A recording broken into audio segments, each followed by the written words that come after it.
Welcome to MSP Unplugged's Emerging Vendor Series. I'm your host, Paco Lebron. Join us for this new series highlighting ConnectWise PitchIT contestants as we highlight an emerging vendor who is changing the game and making a big impact in the MSP space.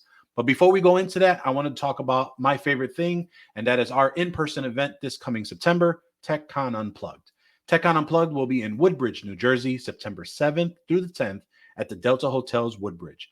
Join us for an evening mixer as we then kick off 2.5 days of content to help better your business, save money, save time, but most importantly, improve your services. This show is for any size IT solution provider, which makes this the place for you. Head over to techconunplugged.com to go ahead and purchase your ticket today. Again, it's only 2 months away, so feel free to head over to techconunplugged.com, and we hope to see you there. All right. Ladies and gentlemen, we do have a great show for today. I'm super excited to talk to our guest, but we got to introduce our co-host. We have none other than Sean Lardo, Economy Evangelist over at ConnectWise. Sean, how are you today? I am fantastic. How are you today, Paco? You know, I'm better than good, better than most, my friend. I can't complain one bit. It is Friday, and this whenever this episode gets released, but it is right before 4th of July weekend, so it is going to be good to celebrate the Independence Day of this fine country and also allow for a lot of the great connections, relationships building, and some personal downtime as well. So it's going to be a good time all around, in my opinion. Kind of go here. I couldn't agree more. Well said.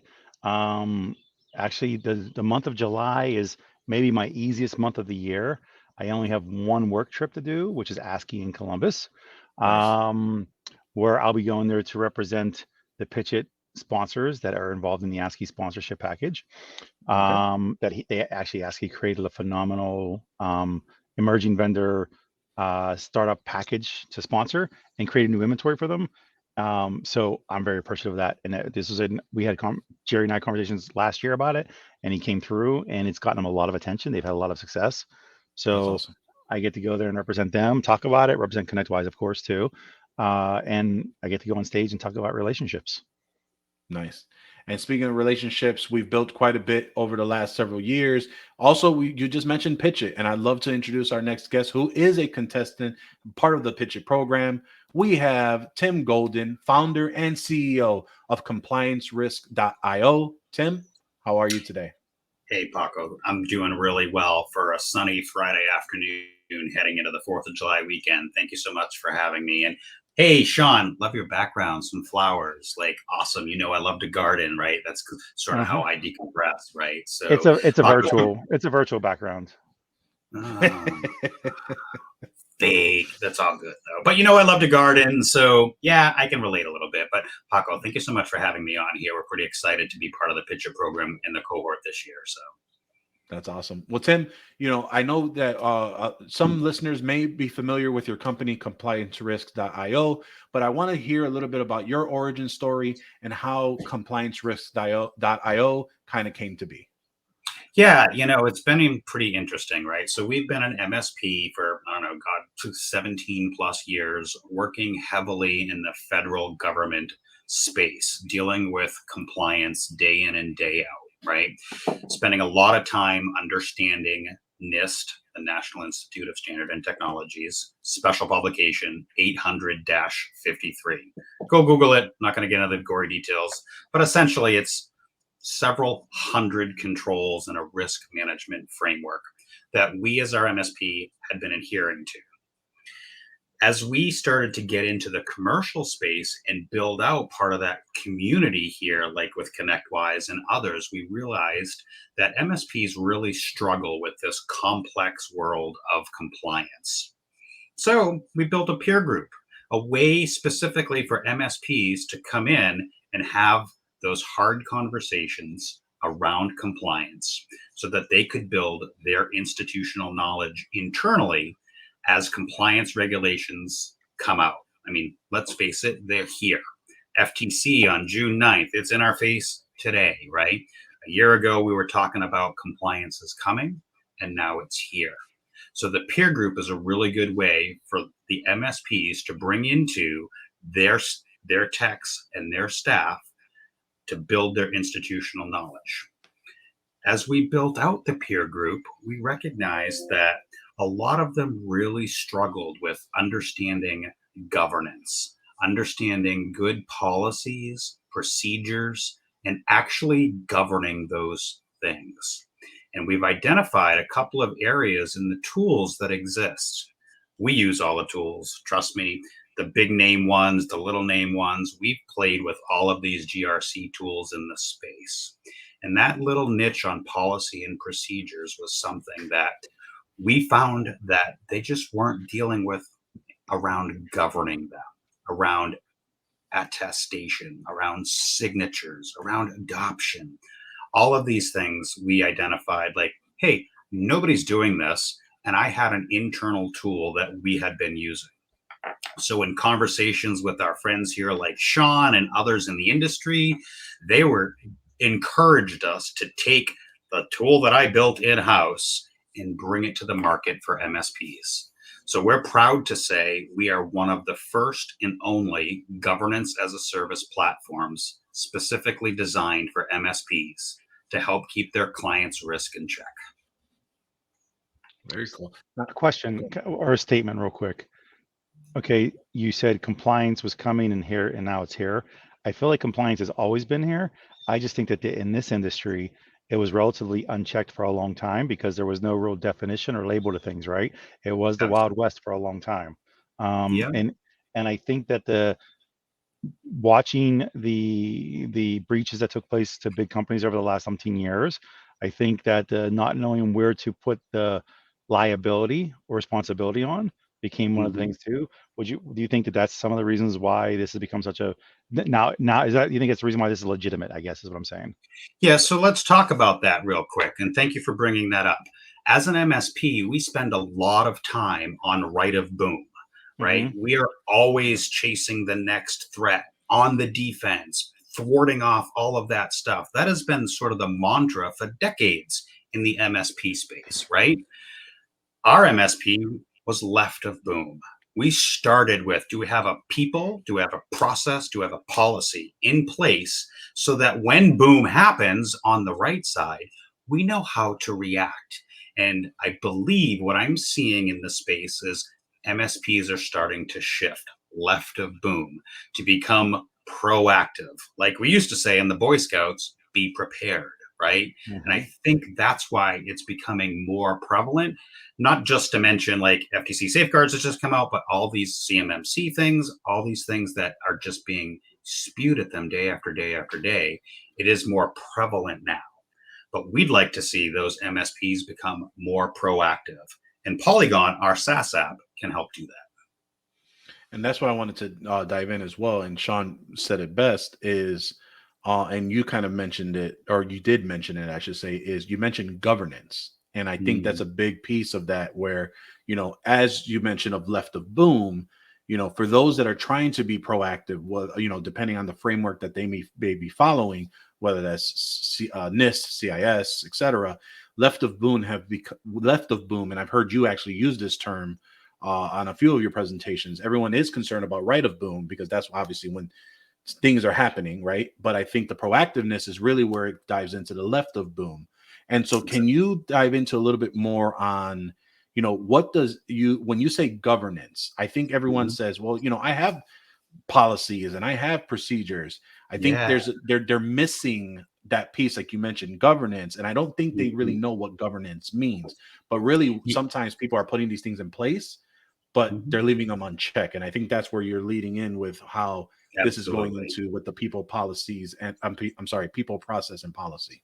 Yeah. So I get it. Like, when I'm talking to MSPs and I use the word governance, I always ask them if they have an understanding of what that means. I would say probably about 60% of them have a minor understanding of what it means. The other 40% are like, does that mean like the federal government? No.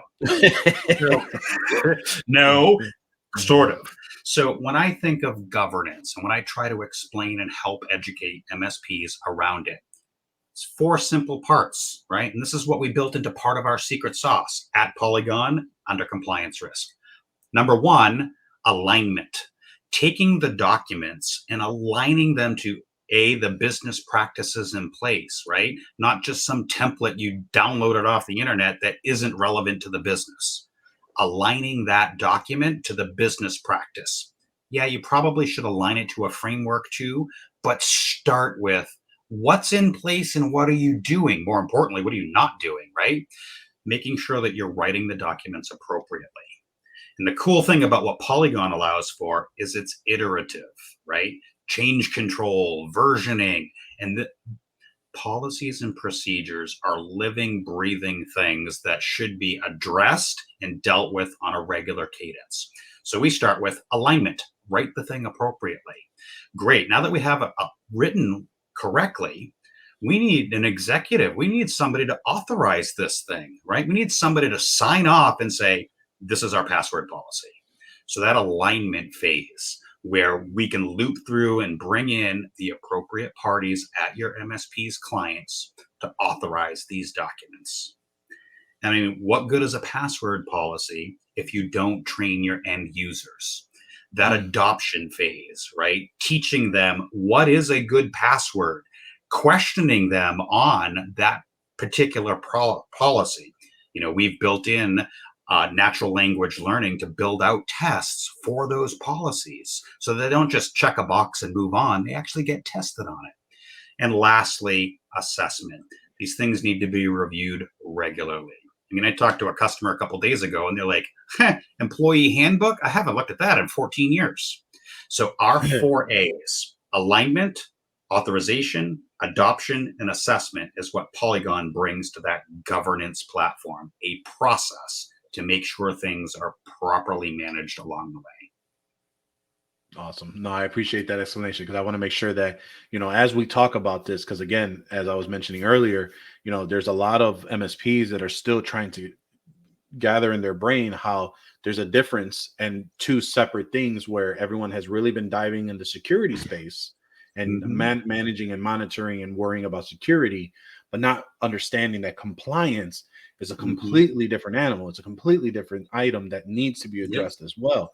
Now we like to refer to compliance as the referee of security, right? There's a blog post on our website about how that, but the short thing is compliance as a referee helps to make sure that your security stack, the things that you're doing, you know what rules you're playing by, and you have a guidebook to follow them, right? We like to think of compliance as the cybersecurity referee.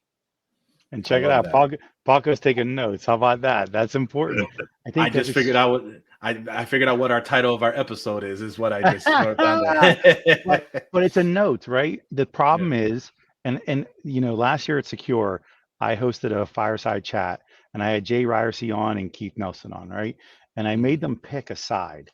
I made them argue with each other essentially about what came first, the chicken or the egg. Is it the technology or is it the people? When it comes to security, where do you get to focus? Now we ultimately know it's both, right? There's no real wrong answer. There's no real right answer. But regardless, you can have all the right measures in place other than the people. And if the people don't know what they're doing, and I'm a culprit. As a salesperson forever, I clicked on every link I could figure out to try to learn things. It's just because as salespeople, we're natural born hunters. We're like private investigators almost, right? So we have to if I'm looking for you to go sell to you, I'm clicking on things to find you, right? It's just simple things like that. And that's the thing is, and the challenge that I think the universal challenge is because of all the different technologies and all the different approaches to actually have a way of developing a development process for people is difficult because of it. Is that not true? No, that is exactly why we started, right? I was consulting to MSPs, teaching them about compliance, and I was giving it all away for 2 days a week for free. Whoa, hold on, pump the brakes. So that's why we built the peer group, to build that people, to build that knowledge, to give them the tools to go be successful. And we pivoted and migrated and moved towards, now we have a platform. So we back up the platform with the peer group, so you know how to do this. So you don't have to post on Reddit and get slapped by every other MSP that thinks you should be doing it this way. No, we actually have, our private peer group, our Slack group, the things to make that MSP have a safe space to ask the dumb questions, because the only dumb one's the one not asked.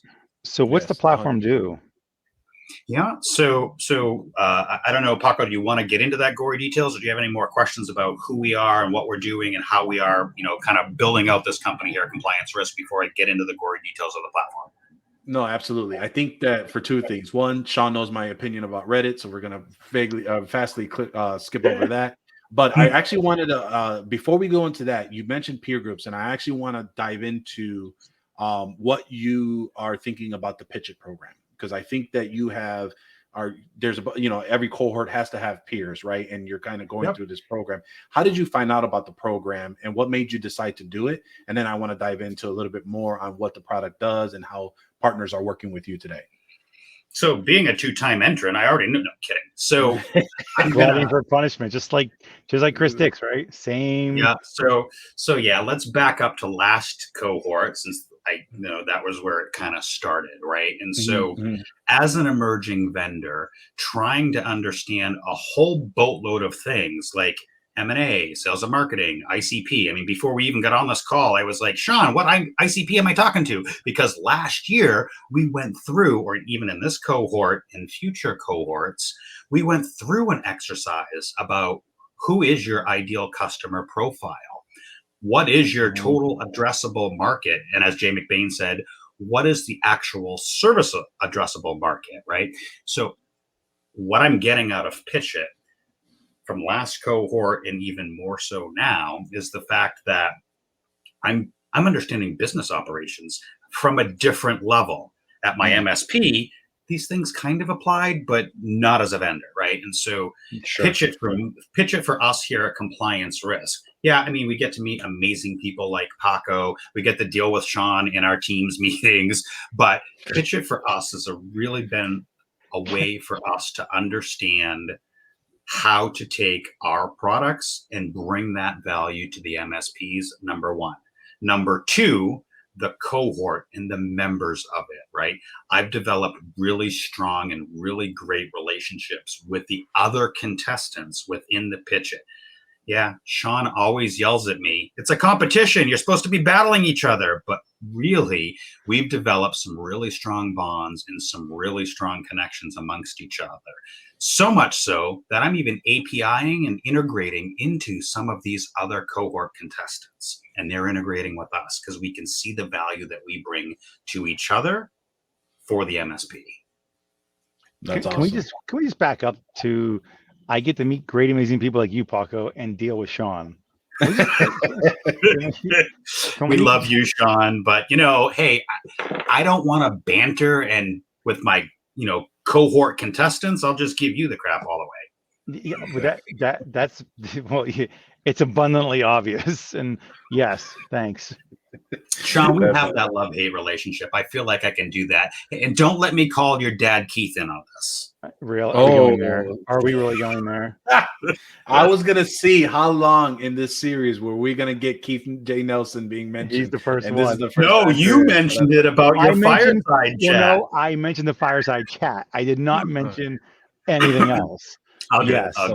No, it's all good. He's like, it's all good. I got you. I already shouted you. So all I can say is, y'all know I love my Yetis, and it was Sean that hooked me up with my CW Yeti. And I'm done. I use this thing every day. I love my Yetis, and that's because of our good friend Sean here.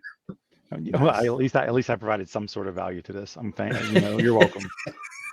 So Tim, kind of diving into, obviously, Sean asked the question, what does ComplianceRisk.io do, right? And I think that's a complex question, but hopefully we can dive into a little bit about what not only does the peer groups are trying to do, which you did talk a little bit about earlier today, but also Polygon and some of the other things you got going on over at ComplianceRisk.io.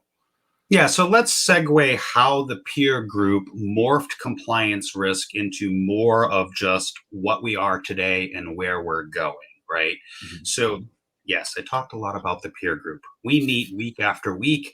I do instructional training. I mean, last week I just did something on how to build out a data flow diagram. What is a data flow diagram? for example. And we do those sessions week after week. We back it up with a private Slack where they can ask the questions, not on Reddit.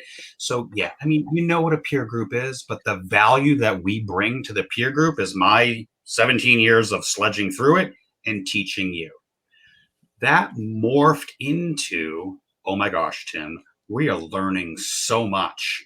But now I have a client with a need. Can you just do it for me? Great. Yeah, compliance as a service. Since nobody can define what compliance as a service is, we all have our own definition.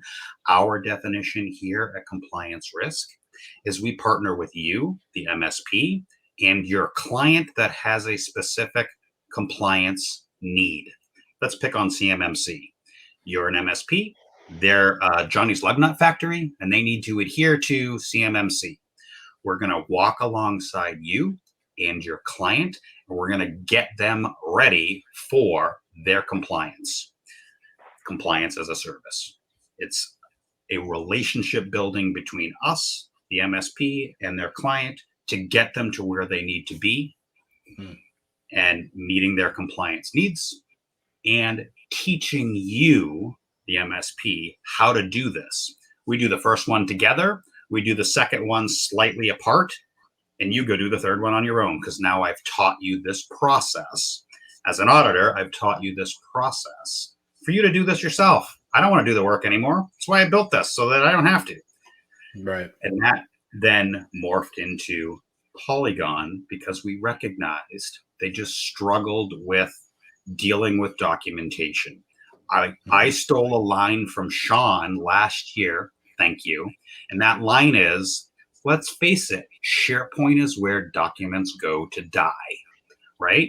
And Polygon, never again do you have to touch a Word document in SharePoint. Never again do you have to deal with permissions.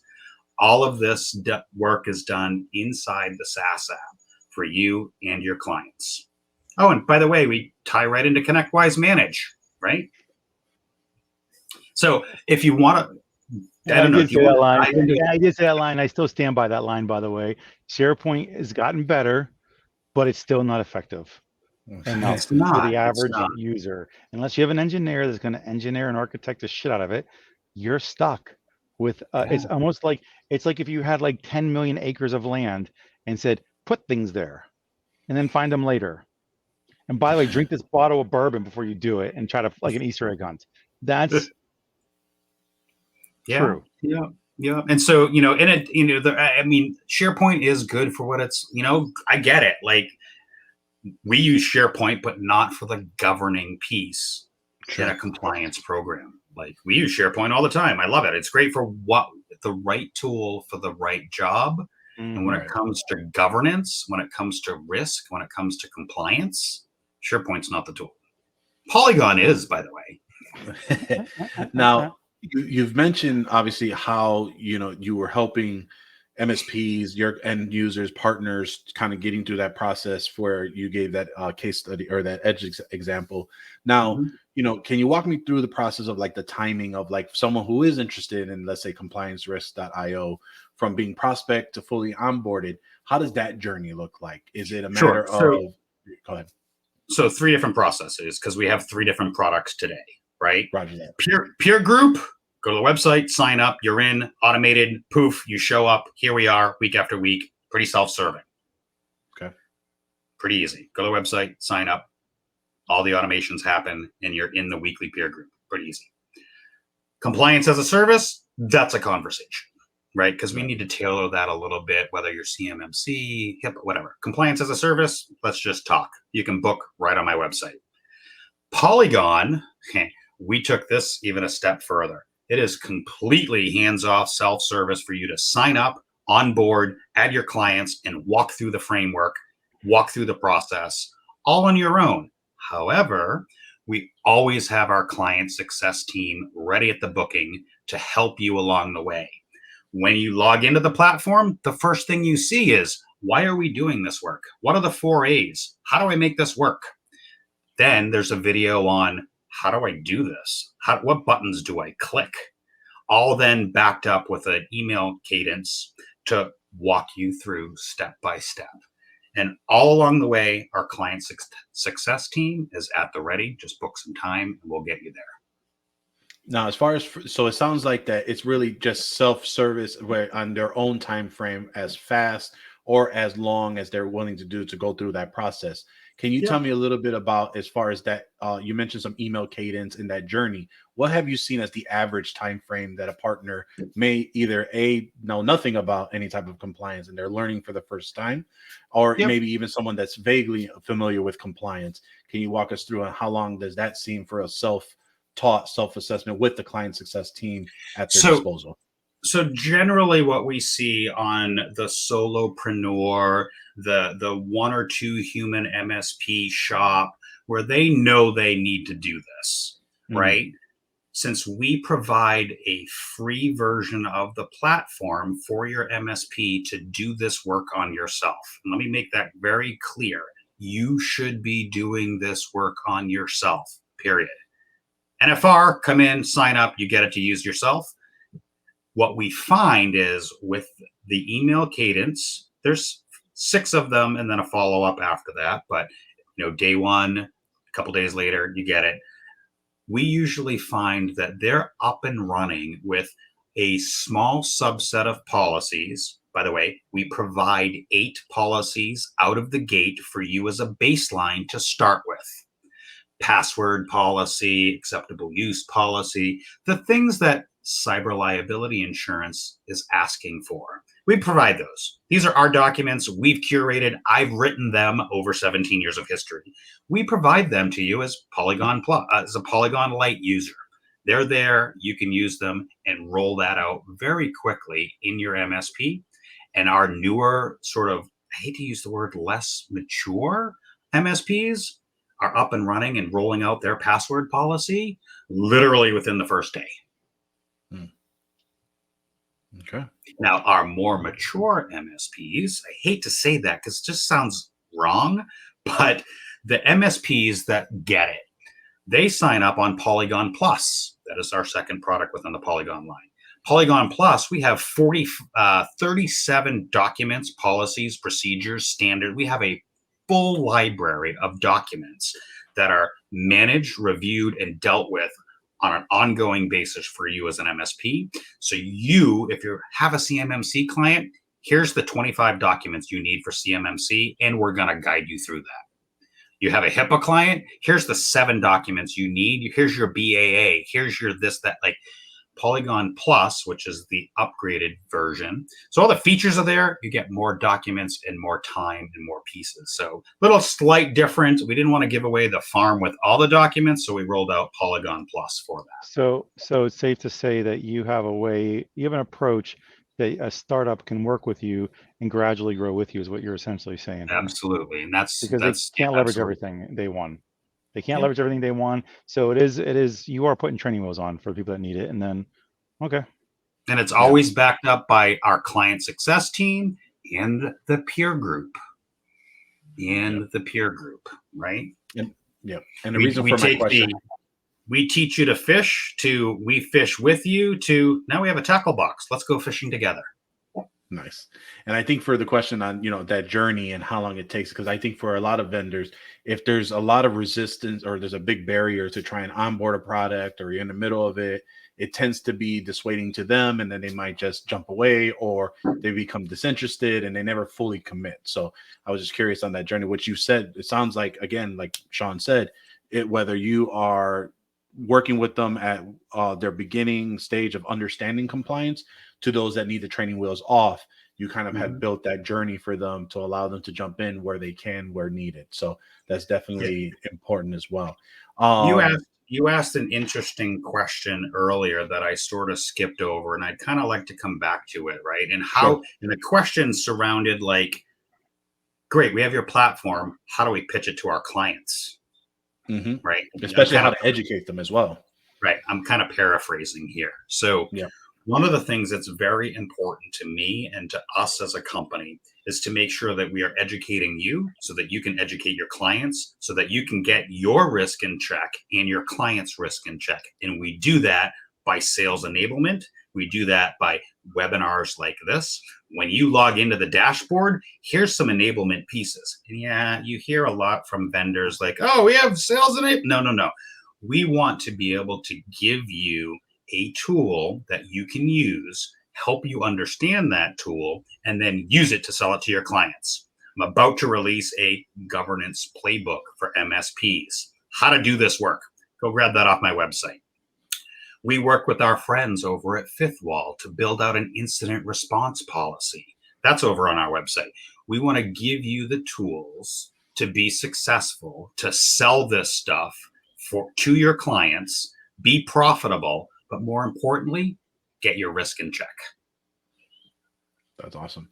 No, I think that, Tim, I think we're already actually right at the end of the show, and I feel like we just started that conversation. Sean, I want to make sure that we haven't missed anything, because it's been a great elaborate conversation on compliance, right? And really on what you're doing for the space. We've talked about really what the product is doing, how you're educating, how you're really trying to make an impact in the space, how easy it is to work with you kind of going through, and then how just that program is with the PitchIT program is working for you.